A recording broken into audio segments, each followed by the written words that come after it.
राधे कृष्ण आप सभी को। एकादशी भगवान विष्णु को अत्यंत प्रिय है और ऐसी ही एक एकादशी फिर से आने वाली है। चलिए आज की वीडियो में जानते हैं कि अब कौन सी एकादशी आने वाली है, इसके महत्व, पूजा विधि, पारण समय सभी कुछ आज की वीडियो में जानेंगे। तो चलिए शुरू करते हैं।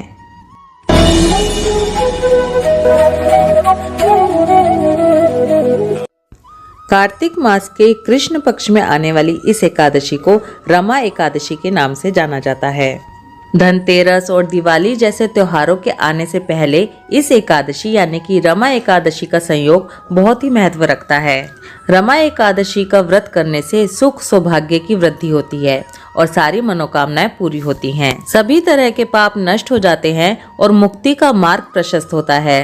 रमा एकादशी का व्रत करने से महालक्ष्मी की विशेष कृपा भी प्राप्त होती है। चतुर्मास में आने वाली एकादशियों में रमा एकादशी अंतिम एकादशी मानी गई है, क्योंकि रमा एकादशी के बाद जो एकादशी आती है वो देव उठनी एकादशी होती है, जिस पर भगवान विष्णु अपनी योग निद्रा से जागते हैं। दिवाली से पहले माता लक्ष्मी की पूजा करने के लिए रमा एकादशी का दिन सबसे ज्यादा उत्तम माना गया है। रमा एकादशी का व्रत करने के साथ साथ ही इस दिन से माता लक्ष्मी की 5 दिवसीय पूजा के दिन भी शुरू हो जाते हैं। माता लक्ष्मी का एक नाम रमा भी है, इसीलिए इस एकादशी का नाम रमा एकादशी है। इस दिन भगवान विष्णु के साथ साथ माता लक्ष्मी की पूजा अवश्य ही करनी चाहिए। इस एकादशी को रंभा एकादशी के नाम से भी जाना जाता है। वैसे ही किसी भी शुभ कार्य को करने के लिए एकादशी तिथि को बहुत ज्यादा महत्वपूर्ण माना गया है। और इस बार तो देखिए, कार्तिक मास जो सभी मासों में भगवान विष्णु को बहुत प्रिय है, उसके ऊपर एकादशी जो भगवान की प्रिय तिथि है, ये तीनों ही योग एक ही दिन यानी कि रमा एकादशी के दिन हो रहे हैं। जो लोग एकादशी का व्रत नहीं भी करते वो भी कार्तिक मास में आने वाली दोनों एकादशियों का व्रत करके भगवान विष्णु की विशेष कृपा को प्राप्त कर सकते हैं। ये भी मान्यता है कि आर्थिक तंगी से जूझ रहे लोग आर्थिक तंगी से छुटकारा पाने के लिए भी रमा एकादशी के व्रत का पालन करते हैं। इस दिन भगवान के पूर्ण अवतार केशव स्वरूप की पूजा की जाती है। इस दिन भगवान विष्णु के साथ साथ विशेष रूप से माता लक्ष्मी की पूजा करने का विधान तो है ही, इसी के साथ इस दिन माता लक्ष्मी को तुलसी पत्र अवश्य ही अर्पित करना चाहिए। ऐसा करने से माता लक्ष्मी बहुत प्रसन्न हो जाती हैं। चलिए अब आपको एकादशी तिथि का समय बता देती हूँ। एकादशी तिथि शुरू हो रही है 27 अक्टूबर सुबह 5:23 पर और ये एकादशी तिथि समाप्त हो रही है 28 अक्टूबर सुबह 7:50 पर। इस बार एकादशी को लेके बहुत ही कन्फ्यूज़न है, लेकिन मैं आपको बता दूं कि 28 अक्टूबर को ही रमा एकादशी का व्रत रखा जाएगा। सभी मंदिरों में, सभी संप्रदायों में 28 अक्टूबर को ही रमा एकादशी का व्रत रखा जा रहा है। बांके बिहारी जी मंदिर, खाटू श्याम जी मंदिर, इस्कॉन टेम्पल, गौरिया मठ, निम्बक संप्रदाय सब जगह पर। अब इसके पीछे का कारण सिंपल सा ये है कि 27 अक्टूबर को दशमी युक्त एकादशी है और 28 अक्टूबर को द्वादशी युक्त एकादशी है और कभी भी दशमी युक्त एकादशी का व्रत नहीं किया जाता। कुछ लोग यहाँ पर ये भी सोच रहे होंगे कि 27 अक्टूबर को सूर्योदय के टाइम पर एकादशी है तो फिर ये दशमी युक्त कैसे हुई। तो देखिए, सूर्य उदय होने से 1 घंटा 36 मिनट पहले तक अगर दशमी तिथि होती है तो उसे दशमी भेदा एकादशी माना जाता है, इसीलिए ये दशमी युक्त एकादशी है। चलिए अब थोड़ी सी बात पूजा विधि के बारे में कर लेते हैं। सभी एकादशी व्रत की तरह इस एकादशी व्रत में भी नियम जो होते हैं वो दशमी तिथि से ही शुरू हो जाते हैं। जो लोग एकादशी का व्रत नहीं करते उन्हें भी एकादशी व्रत के नियमों का पालन जरूर करना चाहिए। दशमी वाले दिन सूरज छिपने के बाद भोजन नहीं करेंगे।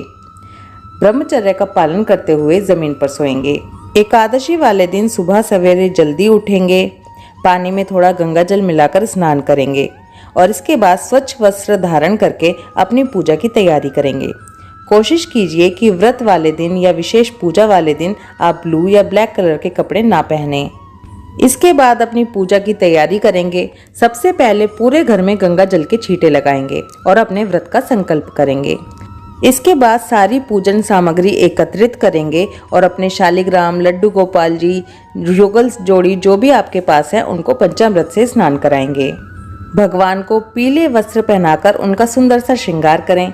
इसके बाद भगवान को पीले फल, पीले फूल, पीली मखाने की खीर, तुलसी दल, ये सब चीज़ें अर्पित करें। याद रखें कि एकादशी वाले दिन तुलसा जी तोड़ी नहीं जाती, इसलिए तुलसा जी पहले से ही तोड़ कर रखें। भगवान विष्णु के साथ साथ माता लक्ष्मी की भी पूजा जरूर करनी चाहिए। इसके बाद एकादशी व्रत की कथा सुने, एकादशी माता की आरती करें, विष्णु चालीसा और विष्णु सहस्त्रनाम का पाठ करें। पूजा के अंत में भगवान से पूजा में हुई किसी भी तरह की भूल या गलती के लिए क्षमा जरूर मांगनी चाहिए। एकादशी वाले दिन ज्यादा से ज्यादा समय भजन, कीर्तन, भागवत कथा सुनने में, रामायण सुनने में या उसका पाठ करने में, इस तरह की चीजों में ही लगाएं। एकादशी वाले दिन किसी की चुगली ना करें, झूठ ना बोलें, जितना हो सके उतना कम बोलें। याद रखें कि एकादशी वाले दिन पके हुए अन्न का यानी कि बनाए हुए भोजन का दान करना मना बताया गया है। इस दिन अगर आपको दान करना है तो कच्चा अन्न दान किया जाना चाहिए। भगवान विष्णु को रात्रि जागरण अत्यंत प्रिय है, इसलिए एकादशी वाले दिन जितनी देर तक हो सके उतनी देर तक रात्रि जागरण करें, भगवान के भजन कीर्तन करें। द्वादशी वाले दिन भी सुबह सवेरे जल्दी उठें, पूजा करें, ब्राह्मण के निमित्त सीधा या खाना दक्षिणा रख कर दें और उसके बाद अपने व्रत का पारण करें। इसी के साथ आपको ये भी बता दूं कि कार्तिक मास चल रहा है। वैसे ही हम लोग शाम के समय घर में दिया बाती करते ही हैं, लेकिन क्योंकि कार्तिक मास चल रहा है, एकादशी का दिन है, इसलिए विशेष रूप से इस दिन शाम के समय तुलसी माता के समक्ष खुले आकाश में दीपक प्रज्वलित जरूर करें, दीपदान जरूर करें। इस एकादशी के दिन विशेष रूप से रामायण के अरण्य कांड का पाठ करना या फिर सुनना बहुत ही उत्तम बताया गया है, इसलिए इस दिन रामायण का पाठ करें या सुने। चलिए अब आपको एकादशी व्रत के पारण का समय बता देती हूँ। देखिए, जो लोग भी 27 अक्टूबर को एकादशी व्रत करेंगे वो लोग अपने व्रत का पारण 28 अक्टूबर दोपहर 2:30 बजे के बाद ही करेंगे। और यहाँ हम बिल्कुल भी 27 अक्टूबर के व्रत को सपोर्ट नहीं कर रहे हैं। जो लोग 28 अक्टूबर को अपना एकादशी व्रत करेंगे वो व्रत का पारण 29 अक्टूबर को सुबह 6:30 से लेकर सुबह 8:43 के बीच में ही करेंगे। अब आपको इस दिन के विशेष भोग के बारे में बताती हूँ। इस एकादशी यानी कि रमा एकादशी के दिन केले का भोग जरूर लगाना चाहिए। केले का भोग लगाएं, खुद भी लें और प्रसाद रूप में भी बांटें। हो सके तो दान भी करें। कहते हैं रमा एकादशी के दिन ऐसा करने से बंदर की योनि से मुक्ति मिल जाती है। आपको एक बार फिर से याद दिला दूं कि कार्तिक मास चल रहा है। कार्तिक मास महात्म की वीडियो डेली हमारे चैनल पर अपलोड हो रही हैं। अगर आप कार्तिक मास में कुछ भी नहीं कर पा रहे हैं या आप स्नान कर रहे हैं या और भी चीज़ें कर रहे हैं तो उसके साथ साथ कार्तिक मास का महात्म्य भी ज़रूर सुनें। कार्तिक मास में कार्तिक मास का महात्म्य सुनने का बहुत अधिक फल बताया गया है। आने वाले सभी त्योहार धनतेरस से लेकर भाई दूज तक किस दिन मनाए जाएंगे इसके बारे में भी डिटेल वीडियो जल्दी ही चैनल पर आने वाली है, इसलिए चैनल के साथ जुड़े रहें। अगर अभी तक सब्सक्राइब नहीं किया है तो जल्दी से कर लें, वीडियो को लाइक करें और ज़्यादा से ज़्यादा लोगों के साथ शेयर ज़रूर करें। राधे कृष्णा।